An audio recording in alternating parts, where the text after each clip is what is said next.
Alam mo ba na may mga pagkain sa mundo na mas mahal pa sa bahay o kotse?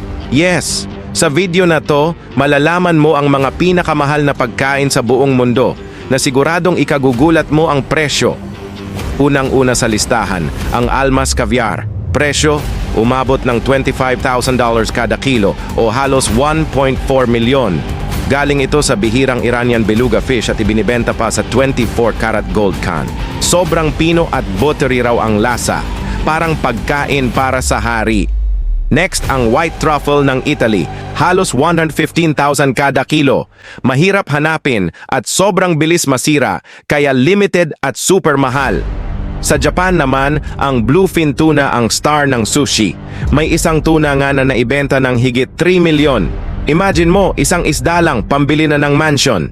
At kung mahilig ka sa dessert, check mo tong strawberries Arnaud. Presyo? 560 milyon. Bakit? Kasi may kasamang diamond ring sa ibabaw. Perfect para sa proposal. Next up, ang Wagyu beef o Kobe beef ng Japan. 57,000 kada kilo.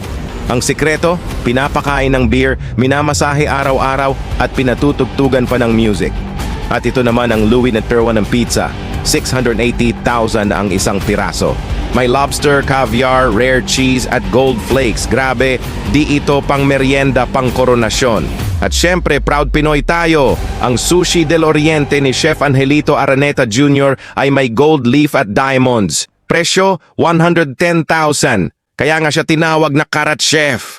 So ayan, kung nagrereklamo ka sa mahal ng ulam sa karinderya, isipin mo na lang, may mga pagkain pala na presyo kotse. Ikaw, alin sa mga ito ang gusto mong matikman kung libre? Don't forget to like, share, and subscribe para sa mas marami pang interesting facts at kwento sa mundo.